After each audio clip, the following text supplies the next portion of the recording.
Bien-aimés dans le Seigneur, que la grâce, la paix,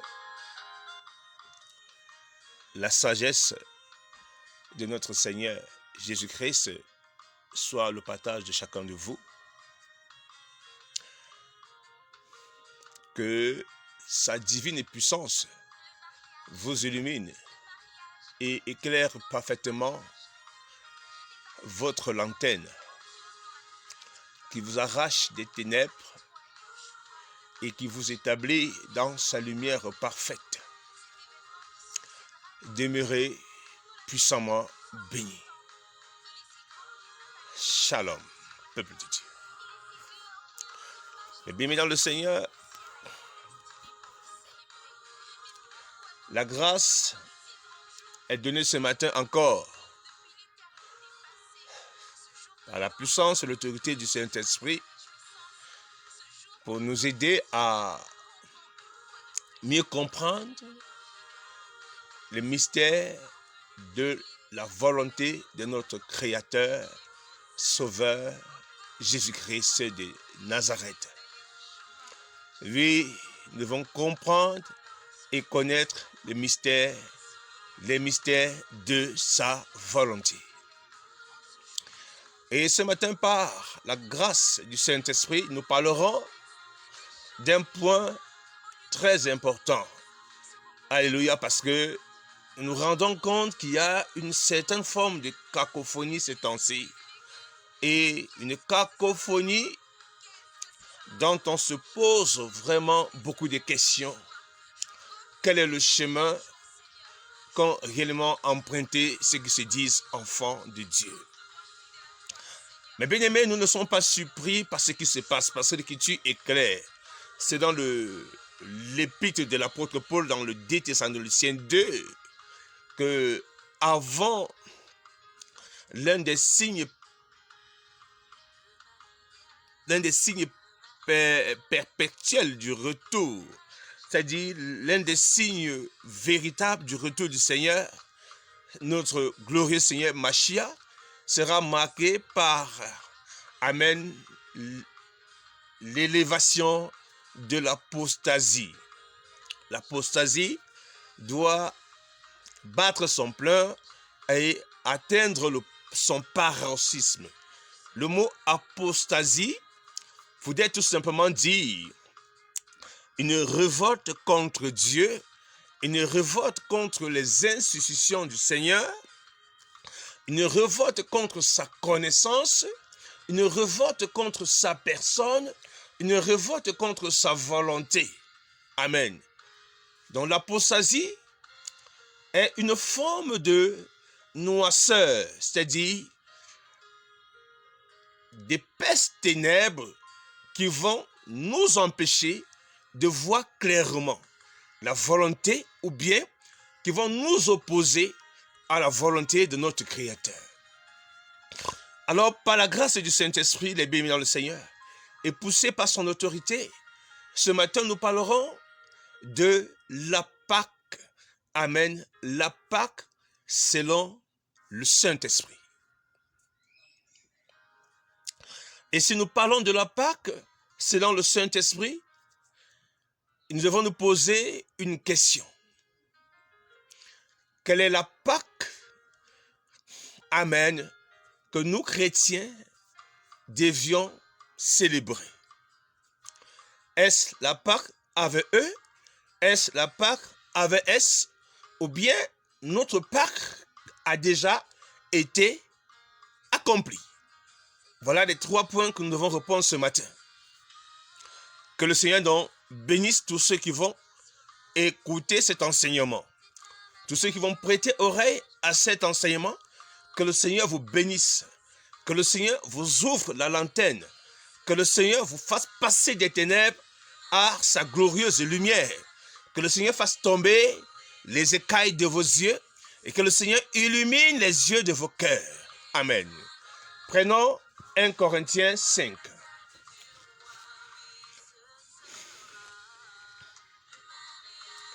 1 Corinthiens 5.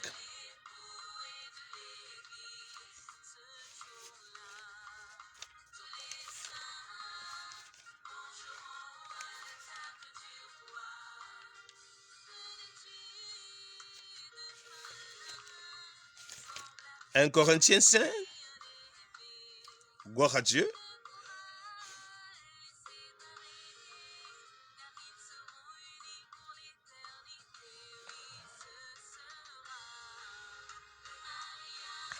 À partir du verset 5. Nous commençons au verset 6.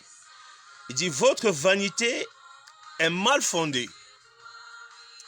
Ne savez-vous pas qu'un peu de levain fait lever la pâte? Ôtez donc le vieux levain afin que vous soyez une nouvelle pâte, puisque vous êtes sans levain, car Christ, notre Pâque, a été sacrifié pour nous. C'est pourquoi célébrons la fête non avec des vieux levains, mais avec le levain non avec le levain de méchanceté, de malice, mais avec du pain sans levain, de la sincérité et de la vérité. Gloire à Jésus. Amen. Donc nous avons l'information ici que Christ, notre Pâque, a été immolé. C'est déjà une parenthèse que nous devons nous appuyer là pour asseoir une profonde méditation, afin que notre conviction soit fondée sur la vérité et non sur les philosophies des hommes. Donc Christ, notre Pâque, a été immolé. Alléluia. Maintenant, célébrons la fête. Ici, il n'est pas question de la fête de la Pâque, mais il est question ici de célébrer cette délivrance. Amen. Cette délivrance, de célébrer cette libération. Alléluia. C'est-à-dire en le célébrant dans les assemblées saintes. Alléluia.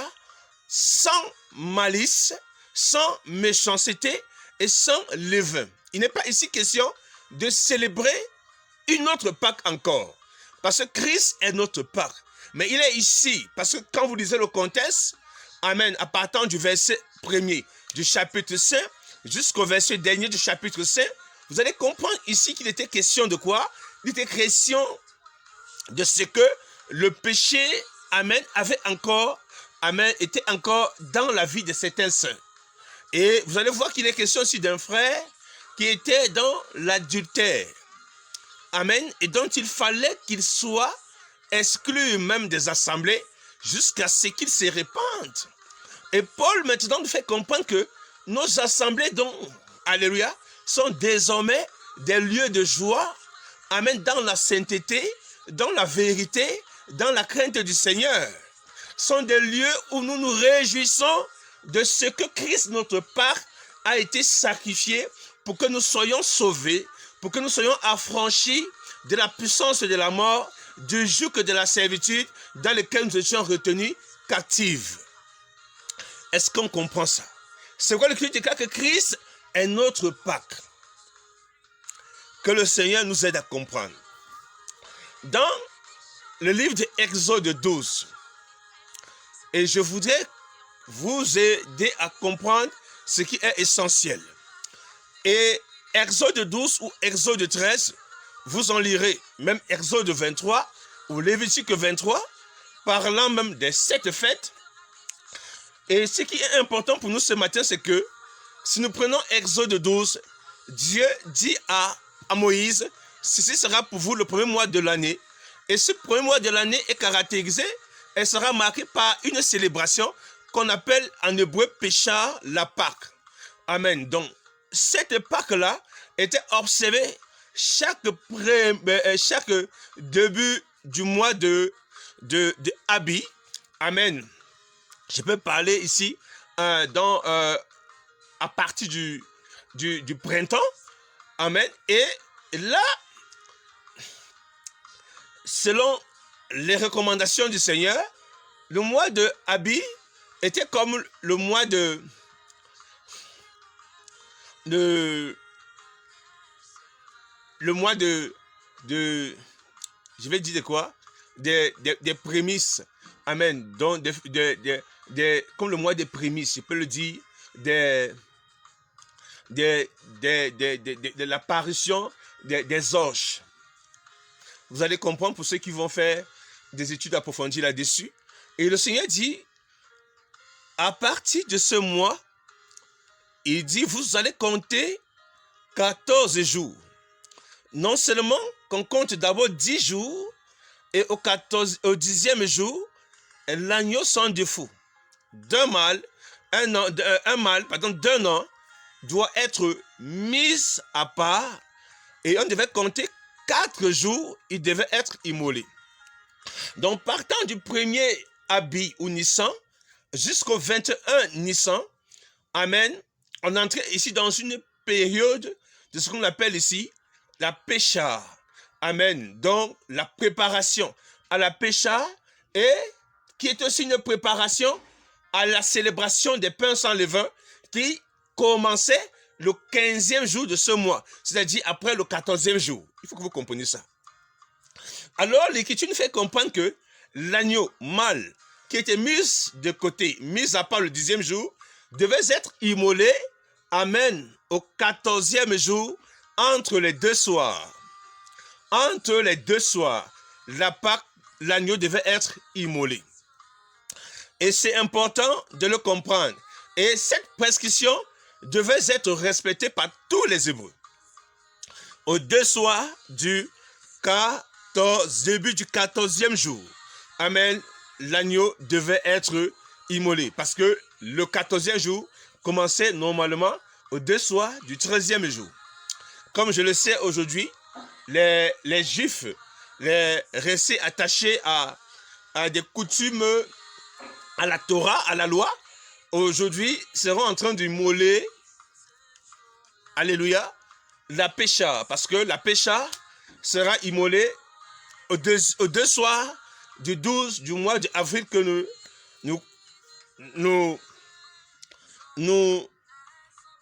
mois d'avril selon le calendrier grégorien que nous connaissons aujourd'hui. Donc vous allez voir que la Pâque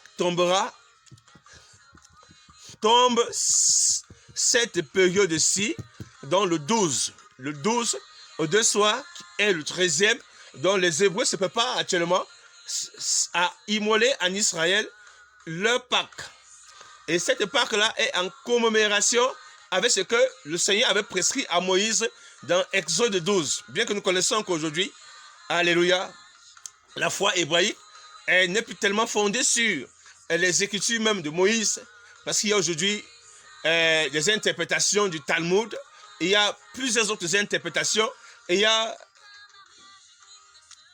y a les interprétations de la Kabbale, il y a les interprétations sionistes, donc il n'est plus très facile aujourd'hui de pouvoir dire que cette Pâque-là, amen, s'ils les observent même en accord avec les prescriptions de la loi, de la loi donnée par Dieu à Moïse, alléluia, donnée par Elohim à Moïse. Il faut qu'on revienne là-dessus, sinon que le Seigneur nous en permettra.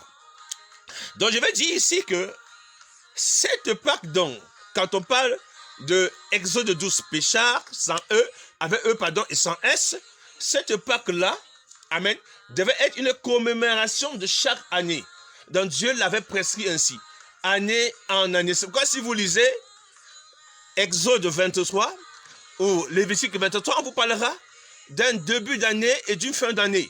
On vous parlera des fêtes qui vont marquer le début d'année et les fêtes qui marqueront les fins d'année. Et dans les fêtes qui marquent le début d'année dans ce calendrier, amen, hébraïque, nous avons la célébration de la Pâque qui est Péchah. Il y a les prémices de la Gèbe qui est une préfiguration de la résurrection de Christ. Il y a les pains sans levain, amen. Et il y a la Pentecôte. Voilà, la Pentecôte ou Shavuot. Donc il y a la Pentecôte, amen, ou Shavuot, amen. Et qui est les prémices de la moisson ou bien le renouvellement du don de la Torah. Donc ce que je vais dire, c'est que si nous prenons avec vous Colossiens 2.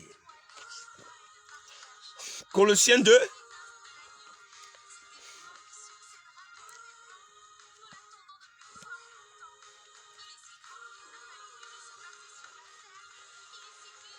Colossiens 2.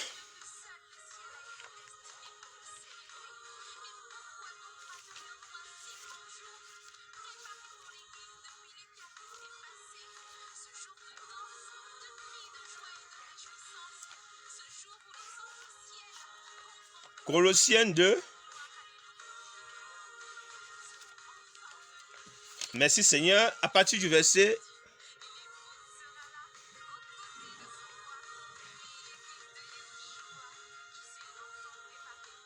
16, l'Écriture déclare que personne ne vous juge au sujet du manger ou du boire, ou d'un sujet d'un jour de fête, ou d'un jour de nouvelle lune ou de sabbat, qui sont l'ombre des choses qui devaient venir, mais le corps est en Christ. Donc, on comprend que toutes ces célébrations, quand vous allez aller dans les 7 fêtes, Exode 23 et Lévitique 23, vous allez comprendre que toutes ces choses-là étaient une préfiguration.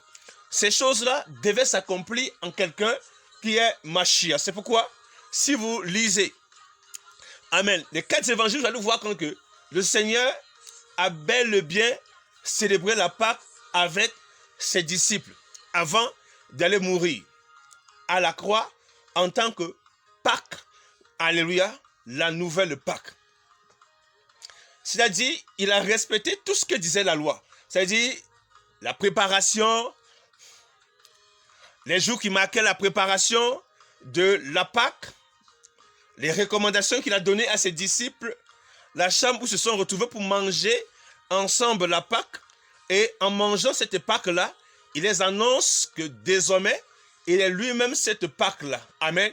Qu'il doit aller à la croix afin d'affranchir tous ceux qui sont prédestinés à la vie. Amen.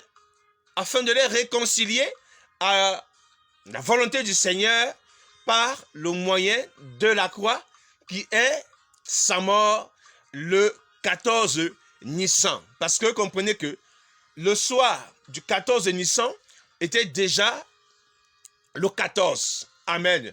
Donc vous allez voir que le premier jour, c'est-à-dire le 14e jour, le 14e jour commence le 13e jour au deux soirs. Amen. C'est là qu'on entre dans le 14e jour. Et beaucoup d'Hébreux ont commencé à immoler la Pâque. Parce que ça allait de ce soir-là à l'autre soir. Vous allez vous rendre compte que du soir où le Seigneur est à table avec ses apôtres, ses disciples, on est déjà en train d'immoler la Pâque. Jusqu'au soir de la crucifixion. Amen. Avant qu'on passe à ce qu'on appelle la célébration des pains sans levain ou bien des pains enzymes. Est-ce que vous comprenez ça? Donc, si nous comprenons Colossiens nous dit que qu'on ne nous juge plus, amen, en ce qui concerne les fêtes, les jours de fête, les nouvelles lunes, les ceci, car tout cela était l'ombre des choses à venir. Amen. Et que tout ceci vienne s'accomplir dans la personne de Mashiach, Jésus-Christ de Nazareth. Écoutez, le Seigneur est la Pâque. Il est les prémices de la résurrection. Et en lui s'accomplit la manifestation des pains sans levain qui est l'image des assemblées saintes. Il est lui-même le pain sans levain. Amen. Le pain sans levain, le pain tombé, descendu du ciel, sans péché, pour affranchir l'humanité. Il est ce pain sans levain que nous devons manger désormais afin d'en voir la vie. Il est désormais lui qui vient inaugurer les 16 assemblées qui sont appelées désormais l'assemblée des vrais adorateurs, qui est l'image et qui est l'image des pains sans levain, du pain, amen, sans levain, ayant du sel et pétri avec de l'huile. Et lui qui est le Saint-Esprit. Donc ici, il vient manifester les vrais adorateurs. Est-ce que vous comprenez mon langage, mes bien dans le Seigneur? Donc si nous comprenons ce que l'Écriture nous enseigne ici déjà, en souhaitant que la Pâque juive, la Pâque hébreu, pardon, était une préfiguration de ce qui était à venir. C'est-à-dire, quand Christ est donc venu, quand vous prenez l'écriture de Jean, dans Jean, vous allez vous rendre compte que Jean-Baptiste dit, voici l'agneau de Dieu qui ôte le péché du monde. Donc Christ vient comme étant l'agneau de Dieu. Amen. L'agneau de Dieu nous renvoie directement à ce que nous voyons dans Exode 12, où l'agneau d'un an est immolé afin que le peuple hébreu sorte de l'esclavage qu'il y avait en Égypte. L'esclavage est sur deux formes, la forme physique et la forme spirituelle. Quand Christ vient mourir à la croix, c'est pour nous affranchir de la puissance du prince de l'air, amen, qui régissait les consciences et les actions des hommes sur la terre. Et même nous, qui étions destinés à la vie éternelle, avant la venue de Christ, nous étions aussi sur la domination de l'ennemi. Quand Christ donc vient mourir à la croix, amen, nous entrons dans ce qu'on appelle la délivrance. Nous sommes délivrés de la puissance de Satan pour servir aux intérêts de Christ, notre Seigneur et notre Sauveur, le Dieu de gloire. Alléluia. C'est pourquoi je vous exhorte encore à prendre avec moi 1 Corinthiens 15.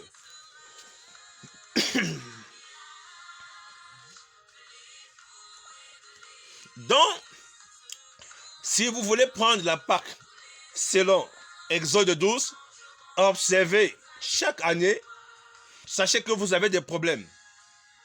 Sachez que vous avez des problèmes parce que vous allez revenir sur la loi. Et si vous n'observez pas toute la loi comme il le faut, vous êtes sous la malédiction. Sachez que vous allez observer, alléluia, chaque début d'année selon le calendrier Abi. Amen. Selon le calendrier hébraïque. Vous allez observer le mois Abi, le premier jour jusqu'au 10e jour. Vous allez déjà entrer dans une préparation où même l'Écriture nous fait comprendre que manger le levain était chose interdite. Je parle du 1er jusqu'au 21 jours, parce que nous entrons dans la fréquence de la Pâque là-bas. Et vous savez que l'agneau était immolé aux 2 soirs. Et aux 2 soirs, il faut, selon cette date, immoler l'agneau. Alléluia. Et aux 2 soirs, il faut le manger avec précipitation. Il faut le manger, c'est saigné d'un bâton, amen, et d'une ceinture autour de son rein. Et pour quitter l'Égypte, il faut le manger avec, amen, des feuilles amères.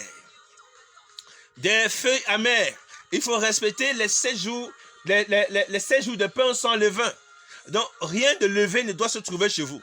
Et je vous en dis en vérité, beaucoup d'enfants de Dieu qui se sont attachés à une mauvaise orientation de la Pâque selon la volonté de Christ, se sont retrouvés en train de pratiquer, amen, les pains sans levain. Il y a des gens qui, vous allez aller chez eux aujourd'hui, sont en train vous allez voir que dans leur maison, il n'y a rien qu'ils vont manger avec du levain.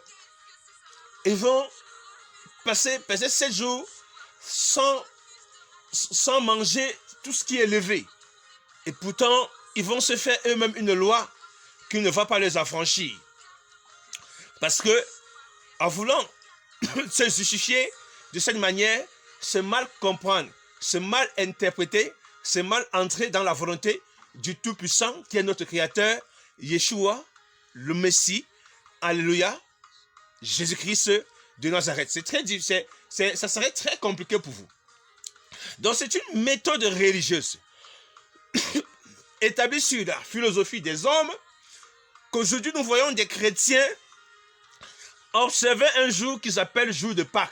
Que ce soit Pâques avec eux, que ce soit Pâques avec S, nous arrivons sur Pâques avec S, Pâques avec E ou Pâques avec S, si chaque année, vous observez le calendrier hébraïque pour entrer dans la célébration de votre Pâques, parce que Christ, notre Pâques, a déjà été sacrifié. Et nous allons voir avec Hébreu 10 qui dit qu'on ne peut pas le sacrifier encore. Donc, il n'est pas comme, alléluia, nous aurons le temps d'en parler. Donc, votre Pâques que vous êtes en train d'immoler année après année là, posez-vous la question, d'où tire-t-elle réellement ses origines? Est-ce qu'on comprend ça?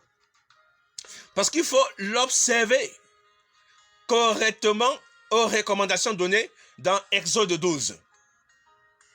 Et vous allez vous rendre compte que quand Christ prend ce repas avec les apôtres le soir, avant le soir qui était déjà la célébration de la Pâque, avant d'aller mourir à la croix, il a dit, faites ceci en mémoire de moi. Il donne une recommandation, il parle du repas. Le repas du Seigneur, vous allez voir qu'il y a des touches qui vont s'ajouter par rapport à ce qui se faisait dans Exode 12. Amen, il y aura des touches. Le Seigneur présente le pain et la coupe comme étant le sang de la nouvelle alliance. Donc, on nous parle d'une nouvelle alliance. On nous parle d'une nouvelle alliance qui sera versée pour vous. Le Seigneur ne leur demande pas de faire à sa mémoire une célébration annuelle de Pâques, parce que lui-même, il est la Pâque. Mais il leur dira de faire ceci. Nous allons voir avec l'Écriture sainte que ce qu'il demande de le faire là-bas, ce n'était que simplement le repas du Seigneur. Ce n'était que le repas du Seigneur avec ses apôtres avant d'aller à la croix pour être la Pâque. Amen. Alléluia. Réconciliante. Amen. Véritable, sans tache et sans défaut, qui devait être l'objet de salut pour les Hébreux et pour les gentils. Amen. Christ est cette Pâque-là. Alors cette Pâque-là maintenant, vous vous rendez compte que, comme le Seigneur dit dans Exode 12, que voici le début d'année chez vous, quand Christ vient, amen, selon les prophéties de Ésaïe 61, je crois, et les prophéties et sa parole dans le livre de Luc 4, où il dit, cette portion de l'Écriture s'accomplit aujourd'hui, il dit qu'il est venu annoncer une année de grâce. L'année de grâce, donc, doit débuter avec la venue de Mashiach, sa mort à la croix, amen, alléluia, sa résurrection, la manifestation du Saint-Esprit et les assemblées saintes, amen, le peuple saint rassemblé. Nous avons donc dans la première venue de Mashiach un début d'année parce que l'année de grâce ne s'est pas encore achevée. Donc l'année de grâce est accomplie sur 4 points. Nous allons, le début d'année de grâce, le début d'année de grâce est accompli sur 4 points. Il y a la Pâque qui est Christ, il y a les prémices de la Gèbe qui sont la résurrection, et il y a la Pentecôte qui est la naissance de l'Ecclésia, et il y a les assemblées saintes qui sont l'image des pains sans levain. Alléluia. Voici ces 4 fêtes accomplies dans la première venue, dans le début de l'année de grâce. L'année de grâce aussi aura une fin. C'est pourquoi, si vous compreniez les choses avec l'esprit du Seigneur, vous n'allez plus vous asseoir là pour dire que nous voulons commémorer ou célébrer une quelconque Pâque. Parce que la Pâque, déjà, c'est Christ. Notre Pâque, c'est Christ. Il a déjà été sacrifié. Alors, nous allons comprendre que il y a des éléments qu'on ne peut plus célébrer aujourd'hui. Je prends un exemple. Si vous voulez marcher selon la loi, après la célébration de la Pâque et hébreu que vous allez célébrer dans vos assemblées dites églises là, sachez que après 3 jours, il y a ce qu'on appelle les prémices de la Gèbe qu'il faudra en célébrer. Après ça, il faudra entrer après le 14 là, 14 ici, il faut entrer dans ce qu'on appelle déjà les jours des pains sans levain. Et après ça, il faut entrer dans les célébrations de la Pentecôte. Frères bien-aimés, ça, ce sont des fêtes juives. Ce sont des fêtes hébraïques. Amen.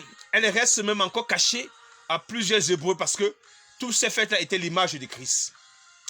Donc, dans l'année de grâce, la première venue est marquée par ces 4 célébrations et la fin de l'année de grâce sera marquée par la seconde venue, qui sera la fête des récoltes, la fête des le Yom Kippour, amen, la réconciliation, le grand pardon, amen, et la fête du tabernacle qui est l'image du règne millénium, amen. Donc Christ, dans l'année de grâce, inaugure accomplit, en lui, la Pâque, les prémices de la geôle, les pains sans levain et Shavuot.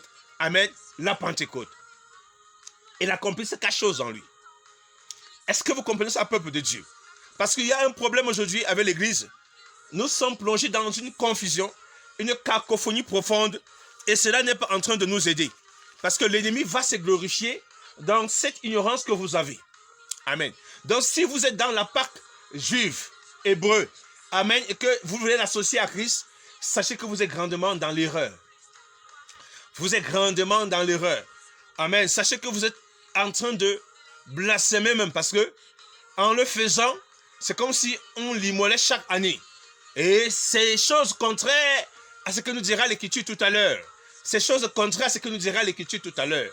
Et je vous prie donc de vous repentir. Dans toute assemblée où la Pâque hébreu, la Pâque juive, est associée à la célébration chrétienne, sachez que vous êtes grandement dans l'erreur. Vous êtes grandement dans l'erreur car Christ, notre Pâque, a été sacrifié. Amen. Célébrer la fête, ce n'est pas célébrer la fête de Pâques. Comprenez l'Écriture avec le Saint-Esprit. Ce sont les saintes assemblées. Amen. C'est une joie. Parce que les assemblées sont des lieux de fête où nous sommes dans la joie. Amen. La fête parce que Christ est vivant. Christ nous a affranchis. Amen. Christ est mort pour que nous soyons délivrés. Amen. La fête parce que nous sommes libérés de la puissance de l'ennemi pour servir parfaitement notre Dieu. Nous avons été affranchis du joug qui pesait sur nous. Amen. C'est une fête. C'est pourquoi cette fête-là doit être associée, amen, à du levain de justice, de vérité, de sainteté. Alléluia. Mais dans vos assemblées à laquelle vous vous assemblez là aujourd'hui pour du mensonge, en l'appelant Pâques, avec eux, mais regardez, vous êtes grandement dans l'erreur parce qu'il n'y a même pas la vérité. Amen. Parce qu'il n'y a même pas la justice. Parce qu'il n'y a même pas la pureté de l'évangile. Amen. Donnez-nous un seul verset dans l'Écriture où les premiers chrétiens ont célébré une Pâque en l'honneur de Jésus. Donnez-nous un seul verset. Alléluia. Donnez-nous un seul verset. Ils ont célébré une Pâque en l'honneur de Jésus. Vous n'en trouverez pas dans le testament de Jésus. Vous n'en trouverez pas. Parce qu'ils avaient compris que Christ était lui-même la Pâque. Et nous allons comprendre que dans l'Écriture, le Seigneur nous parlera du repas du Seigneur. Que ce soit dans 1 Corinthiens 11, que ce soit dans Acte 21, je crois, ou 20, Acte 21, vous allez voir que c'est le repas du Seigneur. Amen. Et là-bas, ce n'est pas défini comme étant une quelconque Pâque. Nous aurons le temps d'en parler et nous en reviendrons sur le repas du Seigneur. Plaise au Saint-Esprit. Donc dans ce 1 Corinthiens 15, 1 Corinthiens 15,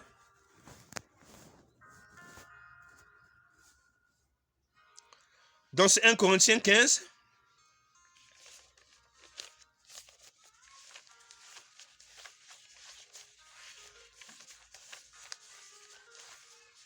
« 1 Corinthiens 15 au verset 1er. Oh mes frères, je vous rappelle l'évangile que je vous ai annoncé, que vous avez reçu et dans lequel vous demeurez fermes et par lequel vous êtes sauvés, si vous le retenez tel que je vous l'ai annoncé, à moins que vous n'avez cru en vain. Car avant toute chose, je vous ai donné ce que j'avais aussi reçu, c'est important, à savoir que Christ est mort pour nos péchés selon les Écritures, c'est important. Christ est mort sur nos péchés selon les Écritures et qu'il a été enseveli et qu'il est ressuscité le 3e jour selon les Écritures. C'est important. Donc nous comprenons que Christ, notre Seigneur Mashiach, est mort selon les Écritures. Pourquoi le Seigneur meurt selon les Écritures? Pour accomplir l'Écriture. C'est pourquoi dans Matthieu 5, il dit, je ne suis pas venu abolir, mais accomplir. Il n'est pas venu abolir. Abolir quoi? Il n'est pas venu abolir la loi morale. Il n'est pas venu abolir sa volonté. Amen. Le caractère divin du Seigneur. Il n'est pas venu abolir la justice, la vérité. Mais il est venu accomplir ce qui devait être aboli. C'est-à-dire, dans Romains 10, au verset 5, l'Écriture déclare qu'il est la fin de la loi cérémonielle. Tout ce qui était trait. Amen. Les œuvres de la loi tels que l'observance par A des célébrations, ces choses vont s'accomplir en lui. Amen. On ne pourra plus sacrifier un veau en l'honneur de la Pâque. On ne pourra plus dire qu'on veut observer un jour de Pâques en s'appuyant sur Exode 12. Parce que Christ, notre Pâque, est venu inaugurer l'année des grâces.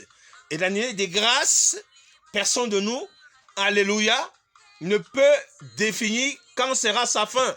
Parce que la fin sera fondée sur 3 principes. C'est important de le noter.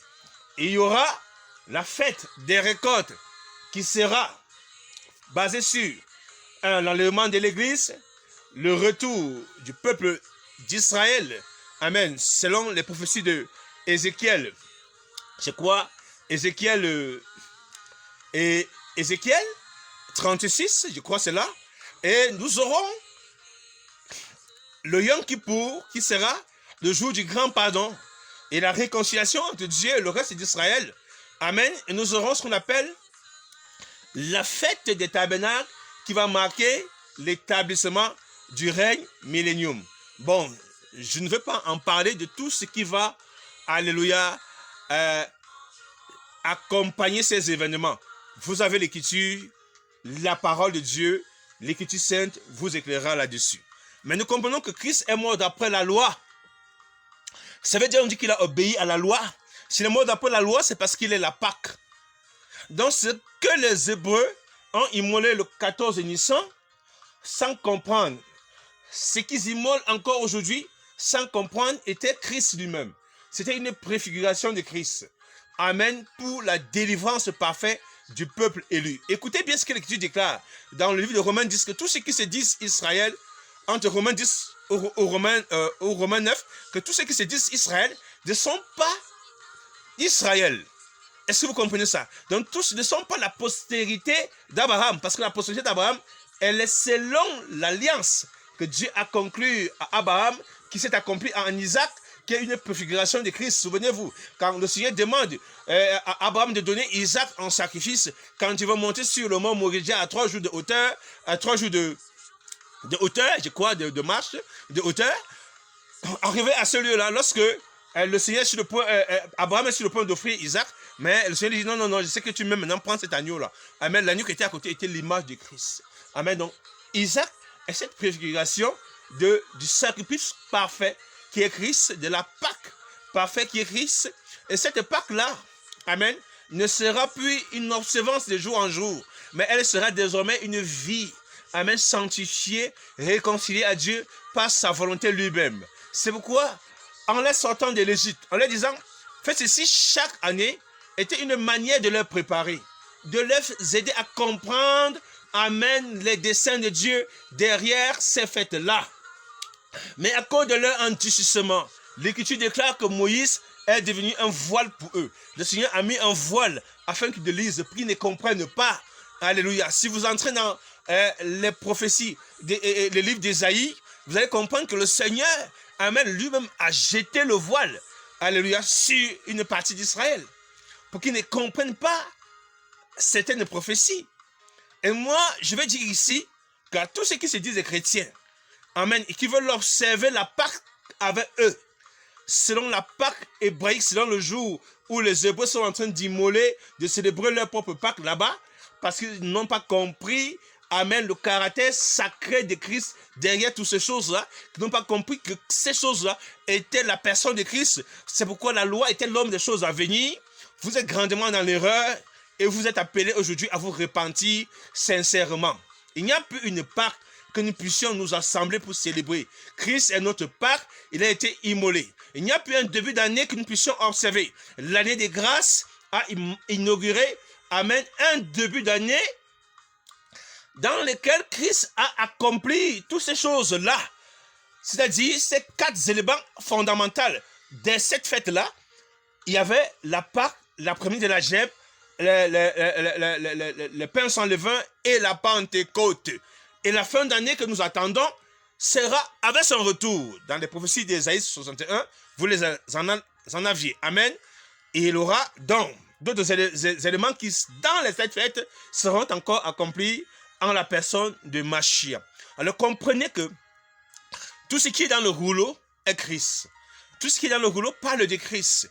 Donc, nul besoin encore de vouloir, amen, se modeler d'après l'observance, la célébration, selon les Hébreux, de la Pâque et l'adopter et l'amener en milieu chrétien. Ça ne sert à rien parce que Christ est mort selon la loi pour être celui qui réconcilie par l'évangile et les juifs et les gentils. Alléluia. Alors, avant de vous parler de la Pâque avec S, parce que je ne serai pas trop long, la Pâque avec S n'est qu'une tradition. Souvenez-vous que Jésus-Christ n'est même pas ressuscité le dimanche.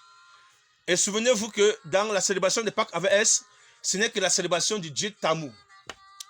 Amen. Nous allons essayer de voir, je vous en parlerai avec quelques brefs détails. Vous allez donc savoir pourquoi, amen, dans la réforme du calendrier grégorien, gloire à Dieu, la réforme va se faire selon l'établissement fixe de la célébration de la Pâque. Je vous en lis quelques extraits. En 46 avant Jésus-Christ, Jules César donne à l'année 365 jours et 12 mois. Il l'a fait débuter le 1er janvier et prévoit des années bissextiles. Ce nouveau calendrier est dit julien en référence à son promoteur, l'Église au Moyen Âge, lui-même fidèle, tout en faisant remonter la décompte des années à la naissance de Christ. Ces décomptes s'est aujourd'hui imposé à toute la planète. Mais sous la Renaissance, les astronomes aperçoivent que l'année calendaire dépasse l'année solaire de 11 minutes et 14 secondes. Le cumul de cette avance, 15 siècles après la réforme julienne, se montre à une dizaine de jours, avec pour conséquent de plus en plus de difficultés à fixer la date de la Pâque avec S. La date de la Pâque avec S. La célébration païenne du Dieu Tammuz, nous en parlerons, amen, d'une célébration païenne. C'est pourquoi tous ceux qui sont dans cette observance, dans ce calendrier, vous marchez simplement dans la fosse de la vallée et de la mort.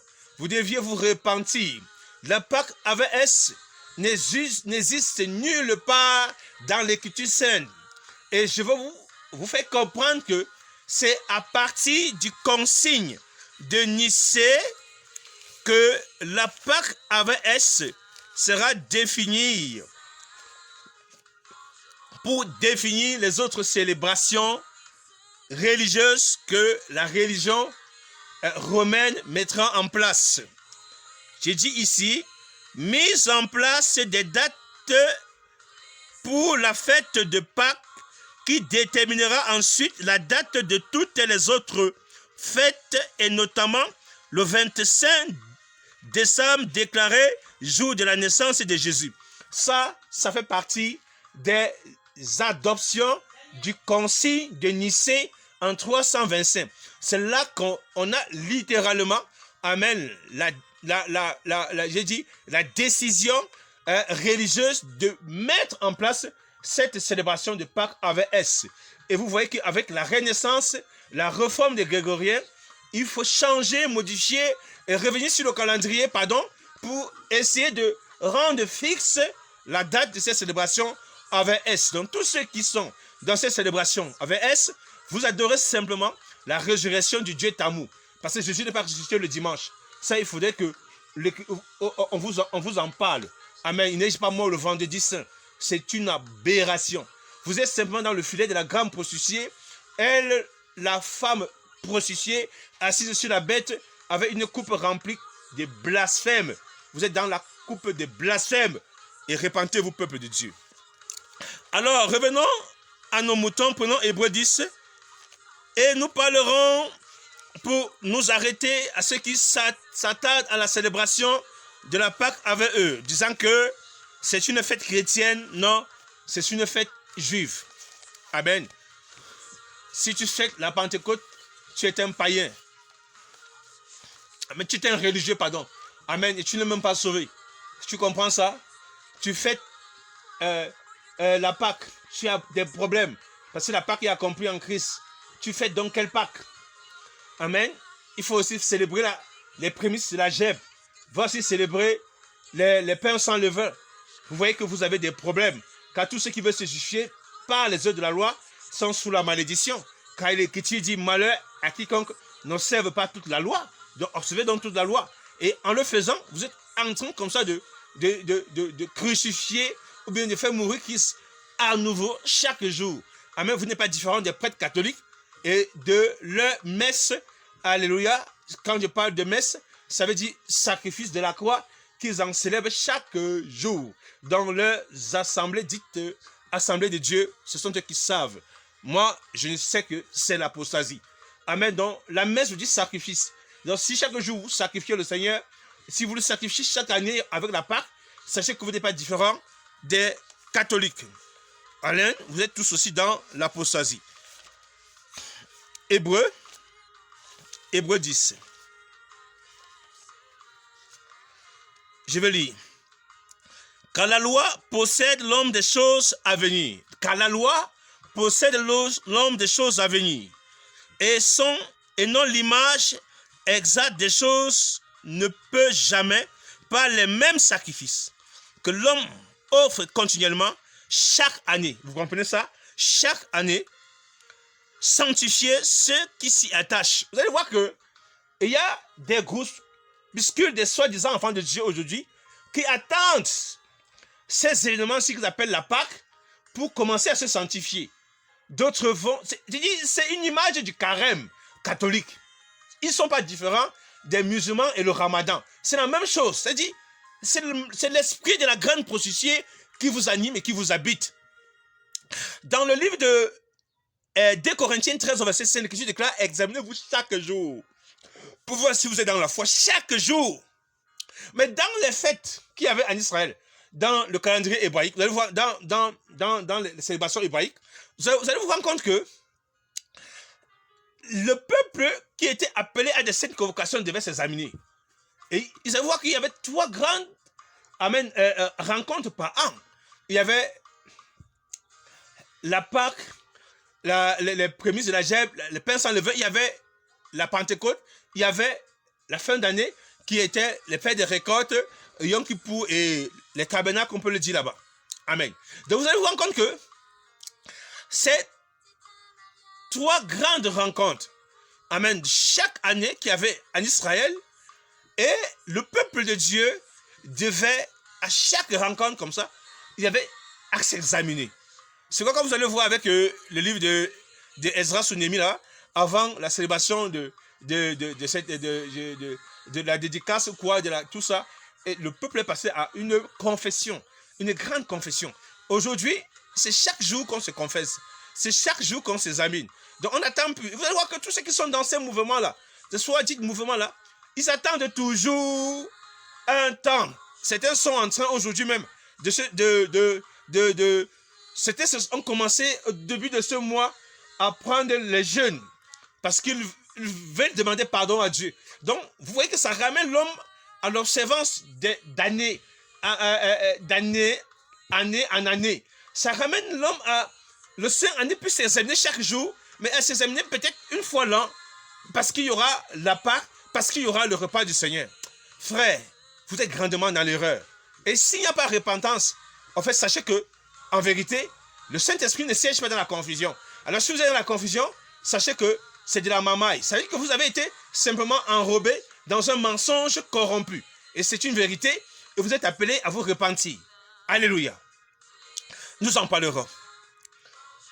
Alors, l'Écriture déclare, chaque année sanctifie ceux qui s'y attachent. Autrement, n'aurait-il pas cessé d'être offert? Parce que les adorateurs, une fois purifiés, n'auraient plus en conscience des péchés. Or, le souvenir des péchés est réitéré dans ces sacrifices chaque année. Vous comprenez ça? chaque année, car il est impossible que le sang des taureaux et des boucs ôte les péchés. C'est pourquoi Jésus-Christ, en entrant dans le monde, a dit, tu n'as voulu ni sacrifice, ni offrande, mais tu m'as formé un corps. Et tu n'as pas plus pris plaisir aux holocaustes, ni aux sacrifices pour le péché. Alors j'ai dit, me voici, je viens. Il est écrit à mon sujet dans le rouleau du livre pour faire au Dieu ta volonté. Après avoir dit d'abord, tu n'as voulu ni sacrifice, ni d'offrande, ni d'holocauste, ni d'offrande pour le péché. Tu n'as pas pris plaisir, tu n'y as pris plaisir que choses qui sont pourtant offertes selon la loi. Alors il dit, me voici, je viens, afin de faire au Dieu ta volonté. Il abolit ainsi la première, afin d'établir la seconde. Or, c'est par cette volonté que nous sommes sanctifiés par l'offrande du corps de Jésus-Christ, qui a été faite une fois pour toutes. Donc, nous sommes sanctifiés par l'offrande du corps qui a été faite une fois pour tous. C'est clair. Donc, Christ est notre Pâque. Amen. Ce sacrifice a été fait une fois pour tous, pour tout. Amen. On ne le fera plus jamais. Amen. Cette Pâque-là est ultime. Amen. Est unique. Et ne sera plus faite jamais. Alléluia. Parce qu'elle est accomplie en Mashiach. Alléluia. Et dit par l'offrande du corps de Jésus-Christ qui a été fait une fois pour toutes. Pardon. Tandis que tout prêtre se tient debout chaque jour en exerçant son service, en offrant plusieurs fois les mêmes sacrifices qui ne peuvent jamais ôter le péché. Mais lui, après avoir offert un seul sacrifice pour le péché, s'est assis pour toujours à la droite de Dieu. Amen. Donc un seul sacrifice. Donc on ne reviendra plus là pour... Amen. Alléluia. Alléluia. Chaque année, il dit la Pâque, sacrifice, la Pâque, la mort. Christ est mort une fois. Amen. Christ ne meurt plus. Christ est déjà ressuscité. Christ est au ciel. Amen. Christ attend de revenir chercher l'épouse. Amen. De rétablir. Amen. Le peuple d'Israël dans sa volonté. Christ attend d'établir son royaume. Amen. Voilà les choses que Christ attend désormais. Mais Christ ne meurt plus. Il n'y a plus une Pâque qu'on va encore, année en année, dire, nous célébrons la Pâque. Non, parce que Christ est notre Pâque. Christ est notre Pâque. L'année des grâces n'est pas définie par le mois de Nissan. L'année des grâces est définie par la première venue de Mashiach. Et dans la première venue, il y a l'accomplissement de certaines célébrations. Amen. Donc on ne reviendra plus là-dessus. Donc c'est une forme erronée, amen, de croire qu'aujourd'hui nous sommes en train de faire la volonté du Seigneur. Donc que le Seigneur nous amène réellement à la repentance, peuple de Dieu. Amen, qui nous amène à la repentance. Le bien dans le Seigneur. Alors, pour m'arrêter là ce matin, alléluia, peuple du Seigneur, sachez simplement que la Pâque avec S est une célébration païenne. Alléluia.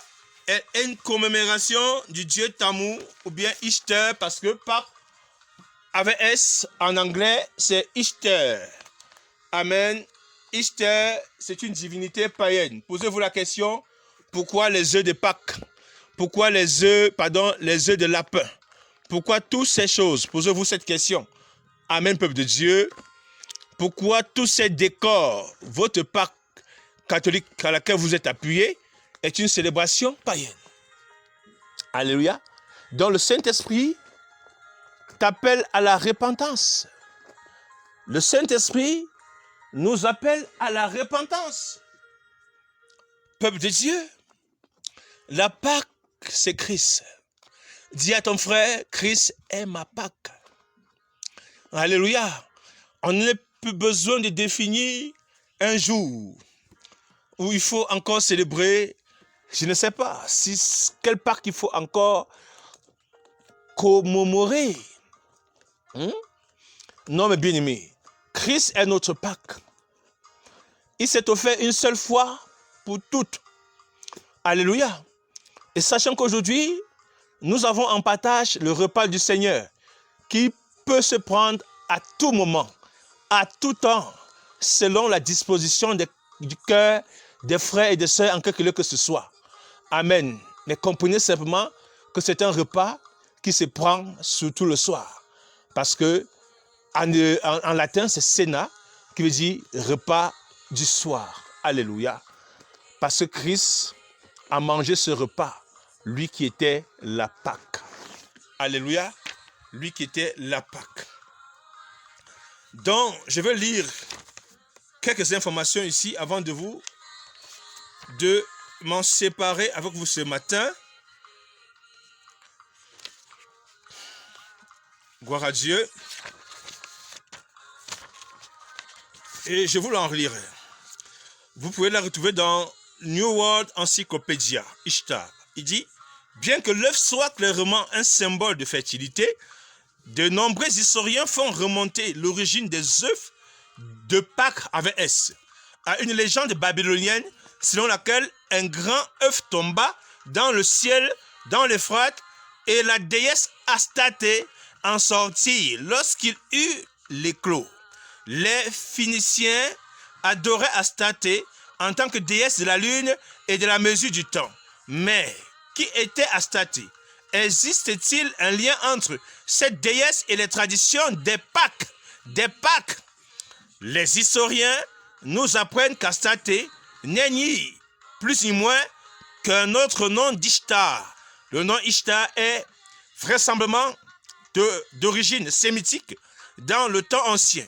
Il était assimilé à la déesse cananéenne Astorède ou Astarté, Isha New World Encyclopedia. Comme nous commençons à le voir, cette déesse qui a donné son nom à la Pâque, à la fête des Pâques, donc votre Pâque catholique, votre Pâque pentecôtiste, tous les mouvements qui sont dans l'écuménisme sont dans cette Pâque où on vous a mangé le cerveau. C'est dit Pâque avec S. Dans la culture anglophone, Easter, en germanophone, Oster, une fête qui serait la célébration chrétienne la plus solennelle, possède une longue histoire. Son histoire n'est pas anodine et elle était connue sous différents noms selon les langues et les cultures. La plus sérieuse encyclopédie Britannica confirme le lien entre Astarté et Ishtar. Astarté était adorée en Égypte, Ougarie, l'était chez les Hittites, ainsi que chez les Cananéens. Son évidence acadienne était Ishtar. Plus tard, elle fut assimilée aux divinités égyptiennes Isis et Hathor, déesses du ciel et des femmes, ainsi qu'Aphrodite, Artémis, jumeau, dans le monde gréco-romain antique Astarté. Je m'arrête ici. Donc, si vous faites de recherches, vous allez vous rendre compte que la célébration de votre Pâques-ci n'est qu'une célébration babylonienne. Amen. C'est du paganisme dans le paganisme. Tous ceux qui sont dans la célébration de Pâques avec S sont tout simplement dans la malédiction. Tous ceux qui sont dans la célébration de Pâques avec eux sont tout simplement dans la confusion et dans la malédiction. Alors je vous prie de vous repentir. Amen. Pour tous ceux qui aiment la vérité, Christ est notre Pâques. Il a déjà été immolé. Amen. Nous n'avons plus une autre Pâques un jour à attendre encore qu'il faut célébrer la Pâques. Mais nous avons en partage, bien aimé, le repas du Seigneur. C'est pourquoi 1 Corinthiens 11 confirme cela. Vous ne me diriez pas que dans 1 Corinthiens 11, ceux de Corinthe étaient en train de célébrer la Pâques, puisqu'ils ne sont même pas des Hébreux. Amen, ils ne sont que des chrétiens. Amen, ils sont des saints. Ils ne sont pas des juifs. Mais qu'est-ce qu'ils avaient en partage avec la Pâque hébraïque? Alléluia, nous savons que parmi ceux qui se disent ceux des saints, quand nous lisons Actes des Apôtres 22, même des propos de Jacques, disaient qu'il y avait beaucoup de juifs qui ont cru, mais ils étaient encore attachés, amen, à la coutume, à la loi de Moïse. Amen, ils étaient encore attachés à certaines traditions. C'est pourquoi l'auteur aux Hébreux vient les éclairer parfaitement. Amen. C'est pourquoi la lettre aux Hébreux vient au secours à ces saints-là. Alors, mes bien-aimés, que la délivrance du Seigneur aille jusqu'à vous. Nous avons une seule Pâque qui est Christ et cette Pâque a déjà été accomplie. L'année de grâce est inaugurée par cette Pâque, est inaugurée par le premier Jésus-Christ qui va l'accomplissement de cette Pâque-là. Amen. Les prémices de la Gèbe, la Pentecôte, les